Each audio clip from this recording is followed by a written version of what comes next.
রাজকীয় স্বাদের পাটিসাপটা পিঠা। এখানে আমি 1 কাপের মতো চালের গুঁড়ি নিয়েছি এবং ছোট 1 কাপ আটা নিয়েছি। স্বাদ মতো লবণ দিয়েছি এবং পাউডার সুগার দিয়ে দিচ্ছি 1 কাপের মতো। নর্মাল পানি দিয়ে একটা ডো তৈরি করে নিব। তারপরে এটাকে আমি রেস্টে কিছুক্ষণের জন্য রেখে দিব। এর মধ্যে আমি এখন পুরটা রেডি করে নিব। পাটিসাপটার ভিতরে যে পুরটা দেব, আমি এখানে কিছু চাউলের গুঁড়া নিয়েছি। এটাকে ভেজে নিচ্ছি। আগে থেকে জাল করে রেখেছিলাম আমি দুধ, সেটা এখন দিয়ে দিব।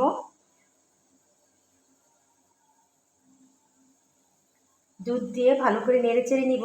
একটু লবণ দিয়ে দেব এবং পাউডার দুধ দিয়ে দেব। আমি এখানে হাতে বানানো খেজুরের গুড় দিয়েছি।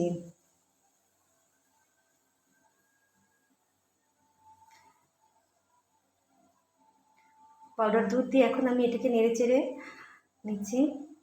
1 কাপের মতো নারকেল কোড়ানো দিয়ে দিব। এটা আমি জাল করে নিব যতক্ষণ পর্যন্ত আঠালো না হয়, ততক্ষণ পর্যন্ত। আমার আঠালো হয়ে গেছে। এদিকে আমার গোলাটাও রেডি। এখন আমি ফ্রাই প্যানে একটু তেল ব্রাশ করে নিয়েছি। পাটিসাপটা একটু 1 চামচের মতো গোলা দিয়ে আমি পাটিসাপটা শেপ করে নিচ্ছি। এর ভিতরে এখন আমি পুর দিয়ে দিচ্ছি। এভাবে বানালে একটা পিঠা বানাতে 10 থেকে 15 সেকেন্ড সময় লাগে। দেখেন, ঝটপট বানিয়ে নিলাম রাজকীয় স্বাদের পাটিসাপটা পিঠা। পিঠাটা খেতে সত্যি খুব দারুণ হয়েছে এবং দেখতেও অসাধারণ হয়েছে।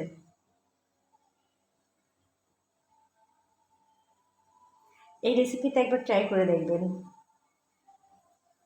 দেখেন, আমি ভেঙে শেয়ার করছি আপনাদের সাথে।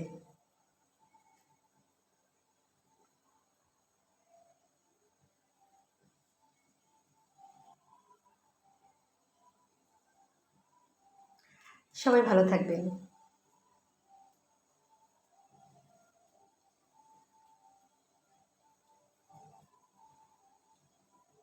আল্লাহ হাফেজ।